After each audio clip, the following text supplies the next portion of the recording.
চাইলে এই ভিডিওটা আমি অনেক পরেও করতে পারতাম, কিন্তু ততদিনে তোমাদের অনেক ক্ষতি হয়ে যেত। কেননা তোমাদের এই বিষয়গুলো আগে ভাগে জানা উচিত।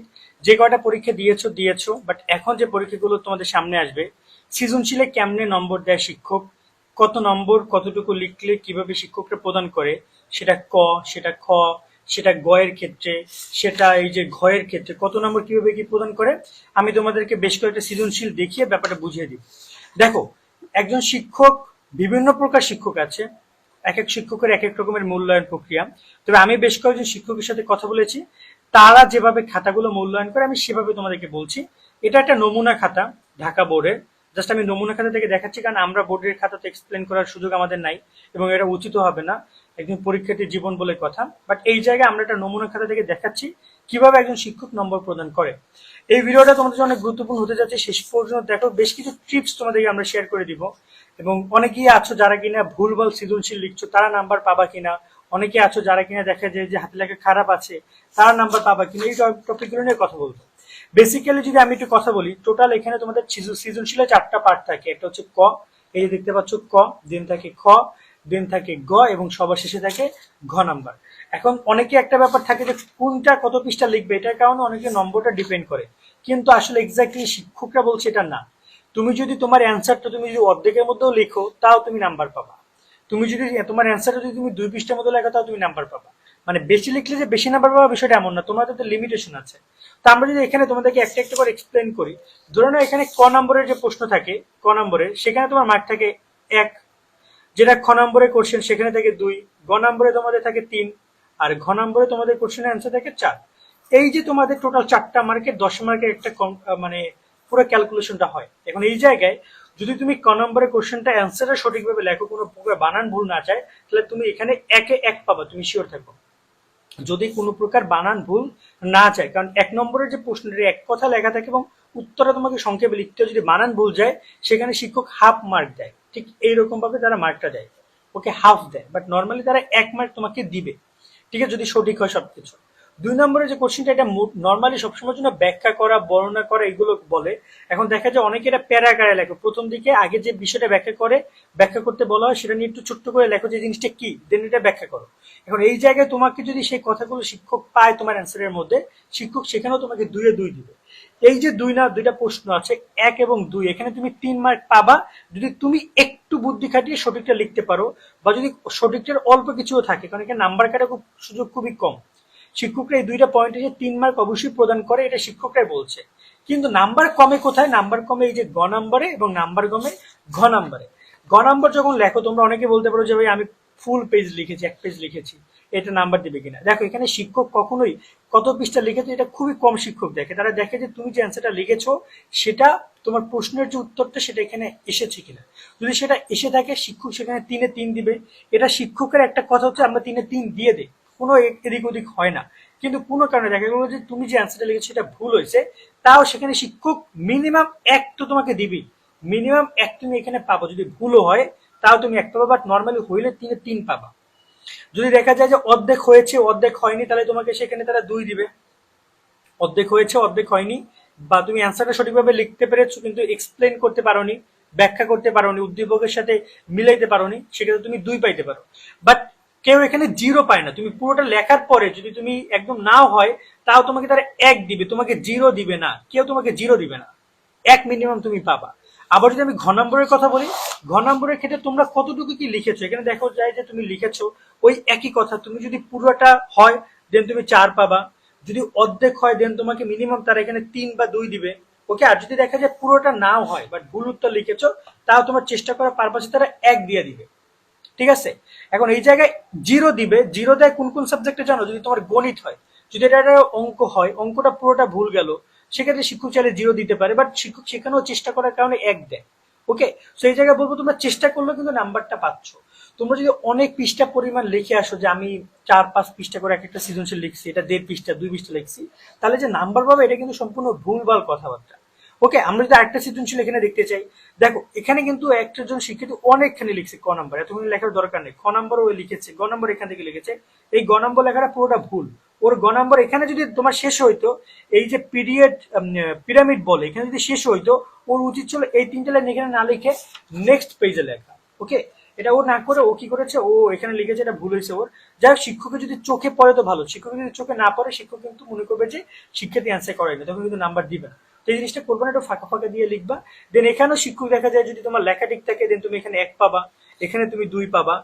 নর্মালি যদি অ্যান্সারটা তোমার যদি ভুল যায় তখন শিক্ষক তোমাকে এখানে 1 নাম্বার দিবে। নম্বর যদি কোনো কারণে যদি ভুল যায় তাহলে তুমি চেষ্টা করার কারণে তুমি 1 পাবা। তুমি যদি এখানে 7টা সৃজনশীল আসবে, 7টা সৃজনশীলে তুমি যদি মানে 24টা, টোটাল 7টা সৃজনশীলে তোমার টোটাল 28টা কোশ্চেন হয়, তুমি যদি ওভারঅল 28টা কোশ্চেন লিখে আসো মানে ক খ গ ঘ মিলিয়ে, তাও তুমি এখানে 28 মার্ক কনফার্ম পাবা যদি তুমি 7টা সৃজনশীল লিখে আসো। ফেল করার কোনো অপশন নাই। আবার গ নম্বর এবং ঘ নম্বরের ক্ষেত্রেও তুমি ওই একইভাবে নাম্বার পাবা। এখন একটা কোশ্চেন আসতে যাবে, আমি যদি শেষের দিকে হাতে লেখাগুলো আমার খুবই খারাপ হয়, আমার সেগুলো বোঝাই যায় না। এই যে দেখতে পাচ্ছ লিখছে, কি লিখছে অনেক সময় দেখা যায় যে ও নিজেই পড়তে পারে না। এখন এই জায়গায় এই যে দেখতে পাচ্ছ এই হাতে লেখার কথায় ভাবো, এখানে যে শিক্ষার্থী লিখেছে এটা কিন্তু পড়া যাচ্ছে। এই যে বিভিন্ন রকমের খনিজ পদার্থের সমন্বয়ে গঠিত পদার্থকে শিলা বলে। এই যে আমি পড়তে পারছি, যদি হাতে লেখা খুবই খারাপ হয় যদি, বাট শিক্ষক যদি পড়তে পারে শিক্ষক সেখানে নাম্বার দিবে। শিক্ষকের কোনো সমস্যা নাই, শিক্ষক একটু কষ্ট হলে পড়ে নাম্বার দিবে। বাট যদি লেখাটা পড়ায় যদি না যায় শিক্ষক কিন্তু সেখানে নাম্বার দিতে পারবে না। যেমন এখানে ও খ নম্বর লিখেছে মাত্র এইটুকু, এইটুকুতে কখনোই শিক্ষক 2 মার্ক দিবে না। শিক্ষক এখানে সর্বোচ্চ 1 মার্কের বেশি দিতে পারবে না যদি সঠিকও হয়। ঠিক আছে, কারণ এখানে দেখা যায় যে ও ব্যাখ্যা করার কথা কিন্তু ও শুধুমাত্র লিখেছে 1 লাইন, ও ব্যাখ্যা করেনি সঠিকভাবে। এবং গ নম্বরের কথা বলি, গ নম্বরও লিখেছে এইটুকু। এবং এখানে দেখো কি মানে পরিমাণে বোকা, এখানে গ নম্বর লিখেছে দেন 1 2 3 4, এগুলো কিন্তু বোঝা যায় না। এই যে 5 6 6 এখানে এসে এই আবার ঘ নম্বর দিচ্ছে, বোঝা যাচ্ছে না। এটা এই কারণে কিন্তু শিক্ষক নাম্বার কাটতে পারে, অথবা দেখা যায় শিক্ষকের ঘ নম্বরটা চোখে পড়লো না, শিক্ষক মনে করলো যে এই যে গ নম্বরও লিখেছে একদম এই পর্যন্ত গ নম্বরই, ওকে শিক্ষক এটা মনে করতে পারে, বাট এই কারণে কিন্তু ওর নাম্বার কাটতে পারে। যাই হোক না কেন শিক্ষক অপশনটা একদম লাল কালার দিয়ে দিয়ে একটু ম্যানেজ করে নেয়, দেখে নেয়। এবং এখানে যদি শিক্ষার্থী পর্যাপ্ত লিখে থাকে তাহলে 3-3 পাবে। নিয়ম কানুন অনুযায়ী কিন্তু শিক্ষক দেখতে সুবিধা হয়, শিক্ষক ইমপ্রেস হয়। কিন্তু এর মানে এই না যে তোমাকে বেশি বেশি নাম্বার দিবে। আবার এমন না যে তুমি নিয়ম কানুনের যদি মানে বালাই না করো, নিজের মতো করে লেখো, যদি সঠিক অ্যান্সার লাগে শিক্ষক সেখানে ফুল ফুল মার্ক দিবে, বাট শিক্ষক একটু বিরক্ত হবে। তো এই হচ্ছে তোমার খাতা দেখার ক্ষেত্রে কথা। এবং শেষের সৃজনশীল গুলোর ক্ষেত্রে তুমি অন এভারেজ দেখা যায় যে গ এবং ঘ নাম্বারটা চেষ্টা করবে একটু স্পষ্ট লেখা, ছোট লেখার। কারণ অনেকেই আসলে অনেক বড় লিখতে চাও। শেষের দিকে যে সৃজনশীল গুলো আসবে দেখতে পাচ্ছ এই যে ও লিখছে, আমি এটা পড়তে গিয়ে আমার একটু সময় লাগবে, কারণ আমি এটা খুব বেশি পড়তে পারবো না, কারণ হালকা লেখাটা আমার খুব পড়ার মতো মনে হচ্ছে না। তারপর চেষ্টা করলে পড়া যায়, দেখতে পাচ্ছ পড়া যায়। কারণ শিক্ষক পড়ার চেষ্টা করবে, তুমি যদি ছোট্ট করে লেখো, একটু ফাঁকা ফাঁকা দিয়ে ছোট করে লেখো, শিক্ষক সেখানে তোমাকে 3-3 দিতে পারে যদি তোমার অ্যান্সারটা শিক্ষক বুঝতে পারে। এখন যদি হাতে লাগে এমন হয়েছে যে শিক্ষক বুঝতেই পারছে না, সেখানে শিক্ষক নাম্বার দেওয়ার কোনো পসিবিলিটি খুবই কম। কথা বুঝছো? এখানে আরেকটা ব্যাপার হচ্ছে এই যে যখন শিক্ষক এরকম ভাবে মিলাবে যে তুমি এখানে 3 পাইছো, ধরো যে আমি যদি এখানে খাতাটা মিলাই, এই খাতাটা মিলে আমি ধরো এখানে একজন শিক্ষার্থী 4 পাইছে, এখানে পাইছে 3 7, এখানে পাইছে 2, এখানে পাইছে 1, কত হলো তোমার? এখানে হলো টোটাল 10 মার্ক হলো। এখানে শিক্ষক পাইছে ধরো না 2, এখানে পাইছে 2 2 2 কত হলো? 4 হলো। দেন এখানে এভাবে শিক্ষক যখন যোগ করে সবার শেষে এখানে আসবে, এখানে এসে শিক্ষক দেখবে কি যে তুমি টোটাল কত নম্বর পাইছো। এই যে এখানে সে দেখবে তুমি টোটাল কত নম্বর পাইছো, তোমাকে এখানে মিলাইবে। দেখা গেল যে তোমার এখানে পরীক্ষা হচ্ছে 70-এ, তুমি পাইছো কত? পাইছো মাত্র ধরে নাও যে 22 মার্ক পাইছো। কত পাইছো? 22 পাইছো। মানে তুমি এখানে 1 মার্কের জন্য ফেল করছো। এই 1 মার্কের জন্য ফেল করছো, শিক্ষক তখন আবার ভিতরের দিকে যাবে, শিক্ষক আবার গিয়ে দেখবে যে 1 নম্বর বাড়াই দেওয়ার কোনো সুযোগ আছে কিনা। সে দেখলো কি যে 1 নম্বর বাড়াই দেওয়ার একটা সুযোগ আছে, এইখানে একজন শিক্ষার্থী অ্যান্সার করছে ও ওরে আমি এখানে 1 দিছি, কিন্তু এখানে আমি চাইলে 2 দিতে পারি। তখন শিক্ষক এই জিনিসটা আস্তে করে কেটে দিয়ে তখন সে এটাকে 2 করে দিবে, 2 করে দিয়ে তোমার নাম্বারটা সে বাড়াই দিবে। অথবা দেখা গেলো যে 1 কি সে 2 বানাই দিবে, 2 বানাই দিয়ে তোমার এখানে নাম্বারটা বাড়িয়ে দিয়ে এবং এখানে পরবর্তীতে এসে এই 22-এর সাথে 1 যোগ করে 23 দিয়ে দিবে। ঠিক আছে, টোটাল 23। এই যে 23 নাম্বার দিল, এইটা হচ্ছে তোমার পাস মার্ক, তুমি পাস করে গেল। শিক্ষক এভাবে গ্রেস নাম্বার প্রদান করবে তোমাদের পরীক্ষায়। এখন কথা হচ্ছে যে তোমাদেরকে টোটাল 7টা সৃজনশীল লিখে আসতে হবে। তুমি তোমার 7টা সৃজনশীল যদি না লেখো তাহলে কিন্তু দেখা যায় যে, বা যদি তুমি 6টা লেখো, ওই যে 4টা প্রশ্ন তুমি লিখছো না, ক খ গ ঘ, ওই কারণে তুমি 4 মার্ক তো অন এভারেজ কম পাচ্ছ। তো চেষ্টা করবে সবগুলো সৃজনশীল লিখে আসার জন্য। এতে করে শিক্ষক কখনোই নিজের হাতে লিখে, ধরো তুমি এখানে পৃষ্ঠা খালি রেখেছো, শিক্ষক কখনোই নিজের হাতে লিখে নাম্বার প্রদান করবে না। শিক্ষক সব সময়ের জন্য খাতাটা শিক্ষার্থী কি লিখেছে তার উপর মূল্যায়ন করবে। শিক্ষক কখনো নিজের হাতে লিখে নাম্বার প্রদান করে না। তাই তোমাদেরকে পর্যাপ্ত লিখে আসতে হবে, যা লেখার তোমাদেরকে লিখে আসতে হবে। এই যে দেখতে পাচ্ছ, এই যে ছেলেটা লিখেছে 5 নং প্রশ্ন উত্তর, এখানে এইটুকু লিখেছে, ও কিন্তু এখানে 1 মার্ক পাবে। তোমাকে যে পুরো লাইনটা উঠে দেবে এমন কিন্তু কথা না, ও কিন্তু এখানে 1 মার্ক পাবে। এখানে ও 2 মার্ক পাবে, ওর হাতের লেখাটা সুন্দর আছে। ও এখানে এখানে যেভাবে লিখেছে, ও প্রথমে একটা পার্ট লিখেছে, এটা দারুণ একটা সৃজনশীল কথা লিখেছে ও। দেন এখানে বাকি অ্যান্সার গুলো লিখেছে ও, এখানে কিন্তু মিনিমাম 3 মার্কে ও অনায়াসে পেয়ে যাবে এখানে। দেন যদি ওর এখানে কথা বলি, এখানে ও পার্ট বাই পার্ট, প্যারা বাই প্যারা লিখেছে, এখানে একটু ছোট্ট করে ব্যাখ্যা প্রভাব লিখেছে প্যারা আকারে, দেন এইগুলো এক্সপ্লেন করেছে। ও এখানে 3 বা 4, ধরো 3 মার্ক ও পাবে যদি ওর অ্যান্সার একটু হালকা ভুল হয়, বা যদি সঠিক হয় 4-এ 4 পাবে। ঠিক এরকম ভাবে মূল্যায়ন তারা করবে।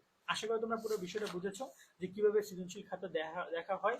এখন ব্যাপারটা হচ্ছে তোমাদের পড়াশোনার, তোমরা যদি পড়াশোনা ভালো মতো করে করো তাহলে খুব ভালো একটা রেজাল্ট তোমরা করতে পারবা, এবং অ্যান্সার গুলো সুন্দরভাবে উপস্থাপন করাটা খুবই গুরুত্বপূর্ণ।